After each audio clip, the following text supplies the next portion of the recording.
Good afternoon everyone, welcome to chemistry classes. आज का हमारा टॉपिक है Hund's rule of maximum multiplicity. Hindi में से हुंड का नियम कहा जाता है। देखिए, इसके पहले हमने देखा अफबाउ के नियम के अनुसार इलेक्ट्रॉनों को भरने का क्रम क्या होता है, इलेक्ट्रॉनिक विन्यास बनाने का क्रम क्या होता है, जिसमें हमने कक्षकों का क्रम देखा 1s 2s 2p 3s 3p 3d 4s and so on. अब हम देखेंगे कि इन कक्षकों में इलेक्ट्रॉन किस तरीके से भरे जाते हैं, जिसके बारे में हमें हुंड का नियम बताता है। इस नियम के अनुसार किसी भी उपकोष के किसी भी कक्षक में इलेक्ट्रॉनों का जोड़ा तब तक नहीं बनता जब तक कि सभी कक्षकों में एक एक इलेक्ट्रॉन ना भर जाएं।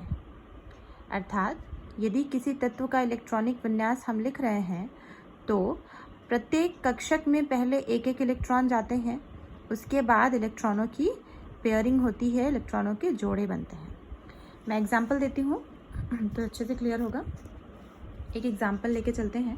पहला एग्जांपल मैंने यहाँ पे लिया हुआ है कार्बन का परमाणु क्रमांक होता है, एटॉमिक नंबर होता है 6। इसका इलेक्ट्रॉनिक विन्यास कैसे बनेगा आपको मैंने पहले ही बताया है। एस कक्षक में अधिकतम 2 इलेक्ट्रॉन हो सकते हैं, पी कक्षक में अधिकतम 6 इलेक्ट्रॉन होते हैं और डी में अधिकतम 10 इलेक्ट्रॉन हो सकते हैं। कार्बन का एटॉमिक नंबर होता है 6, टोटल 6 इलेक्ट्रॉन है। भरने का क्रम हमारे पास है 1s 2s 2p, तो 1s में 2 इलेक्ट्रॉन चले गए, फिर 2s में 2 इलेक्ट्रॉन बचे, कितने 2 इलेक्ट्रॉन, वो कहाँ जाएंगे 2p ऑर्बिटल में। तो इसका इलेक्ट्रॉनिक विन्यास बनेगा 1s2 2s2 2p2। ओके, अब इन इलेक्ट्रॉनों को हम भरेंगे कैसे, तो पहले हम एक सिंगल इलेक्ट्रॉन बनाएंगे, फिर 1s में 2 इलेक्ट्रॉन है तो यहाँ पे 1s का ये दूसरा इलेक्ट्रॉन। देखिए, प्रत्येक कक्षक में इलेक्ट्रॉनों का जो स्पिन होता है, चक्रण होता है, वो हमेशा एक दूसरे से ऑपोजिट होता है, एक दूसरे के विपरीत होता है। फिर आते हैं हम 2s कक्षक पे। 2s कक्षक में भी 2 इलेक्ट्रॉन है, एक हो गया क्लॉकवाइज, दूसरा हो गया एंटी क्लॉकवाइज। अब आते हैं हम 2p कक्षक में।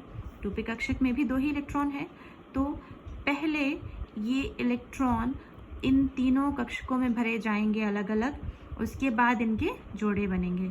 यदि यहाँ पे 2 इलेक्ट्रॉन है तो हम पहले एक इलेक्ट्रॉन px में भरेंगे, फिर दूसरा इलेक्ट्रॉन py में भरेंगे।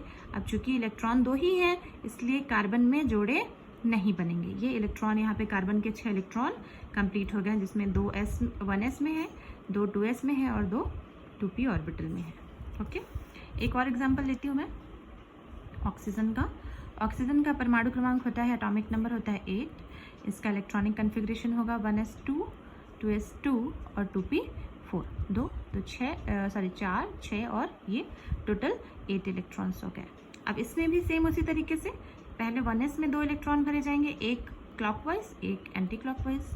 2s में भी 2 इलेक्ट्रॉन है, एक क्लॉकवाइज दूसरा एंटी क्लॉकवाइज। अब हम आते हैं 2p कक्षक में। 2p कक्षक में 4 इलेक्ट्रॉन है, तो पहले हुंड का नियम क्या कहता है कि जोड़े तब तक नहीं बनते हैं जब तक सभी कक्षकों में एक एक इलेक्ट्रॉन ना भर जाए। तो हम क्या करेंगे, पहले इन तीनों कक्षकों में एक एक इलेक्ट्रॉन भरेंगे, उसके बाद बचे हुए इलेक्ट्रॉनों की पेयरिंग स्टार्ट करेंगे, और पेयरिंग भी हम वापस पहले वाले कक्षक से शुरू करते हैं। अब क्योंकि यहाँ पे 4 इलेक्ट्रॉन है तो 1 2 3 इलेक्ट्रॉन हम भर चुके हैं, बचा हुआ चौथा इलेक्ट्रॉन इस px कक्षक में, ये हमारा px कक्षक है, ये py है और ये pz है। ये सब मैंने आपको पहले ही वाली क्लासेस में बताया है। तो इस प्रकार से इलेक्ट्रॉन भरे जाते हैं हुंड के नियम के अनुसार। Thank you.